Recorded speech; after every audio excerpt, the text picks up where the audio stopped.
আসসালামু আলাইকুম।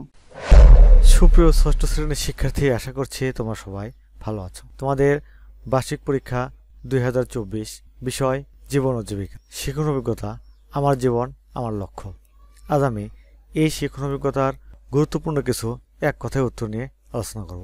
চলো তাহলে আমরা আমাদের নোট থেকে প্রশ্ন এবং উত্তরগুলো দেখে নিই। দেখো, প্রথম প্রশ্ন, আমাদের ইচ্ছা বা স্বপ্নগুলো কেমন? স্বাধীন। কে আমাদের লক্ষ্যকে স্থির করে দেয়? স্বপ্ন। এক বা একাধিক কিছু করার বা হবার স্বপ্নই আমাদের কি স্থির করে?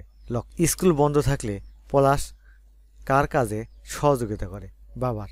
পলাশের বাবা কোথায় ফসল বিক্রি করতেন? বাজারে। পলাশ তার বাবাকে সহায়তা করে এমন একটি কাজের নাম লেখো। ফসল গুছিয়ে রাখতে। একদিন পলাশ টিভিতে অনলাইনে কি বিক্রির অনুষ্ঠান দেখছিল? ফসল। পলাশ কার উৎসাহে মরিচ, পুঁইশাক ও বেগুনের চারা উৎপাদন করছিল? মায়ের। পলাশের কর্মকাণ্ড বিচারে তাকে কি বলা যায়? উদ্যোক্তা। পলাশের স্বপ্ন কি? কৃষি উদ্যোক্তা হওয়া। সাদিয়া কোন প্রতিযোগিতায় অংশগ্রহণ করে পুরস্কার পেয়েছে? প্রোগ্রামিং প্রতিযোগিতা। ছোটবেলা থেকেই সাদিয়ার কোন বিষয়ের প্রতি আগ্রহ ছিল?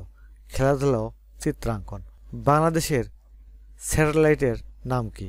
বঙ্গবন্ধু 1। শিক্ষকের পরামর্শে সাদিয়া কী ধরনের আলোচনায় অংশগ্রহণ করেছিল? মহাকাশ বিষয়ক। মহাকাশে নভোচারীরা কিভাবে যাতায়াত করে? রকেটে। সাদিয়া বড় হয়ে কি হতে চায়? মহাকাশ বিজ্ঞানী। বিজ্ঞান নিয়ে যিনি গবেষণা করেন তাকে কি বলে? বিজ্ঞানী। সাদিয়ার স্বপ্ন কি? মহাকাশ নিয়ে পড়াশোনা। রিফাতের স্বপ্ন কী ছিল? পোশাক ডিজাইনার হওয়া। রিফাতের মা কিসের কাজ করে? কাপড় সেলাই। আসমার কিসের প্রতি গভীর আগ্রহ? সেবামূলক কাজের। স্বার্থহীন কাজকে কি বলা হয়? সেবামূলক কাজ। সুপ্রিয় শিক্ষার্থী, এখানে মোট 64টি এক কথায় উত্তর দেওয়া আছে। বিস্তারিত পড়তে গেলে ভিডিওটি অনেক বড় হয়ে যাবে। তোমরা ভিডিও থামিয়ে এখান থেকে প্রশ্ন এবং উত্তরগুলো দেখে নেবে। সুপ্রিয় শিক্ষার্থী, জানুয়ারি মাস থেকে অন্যান্য বিষয়ের সাথে প্রতিটি ক্লাসের ইংলিশের ভিডিও দেব। তোমরা ভিডিওগুলি পেতে সোহান অনলাইন স্কুল চ্যানেলটি সাবস্ক্রাইব করে আমাদের সাথে থাকবে। আজ তাহলে এখানে শেষ করছি। আল্লাহ হাফেজ।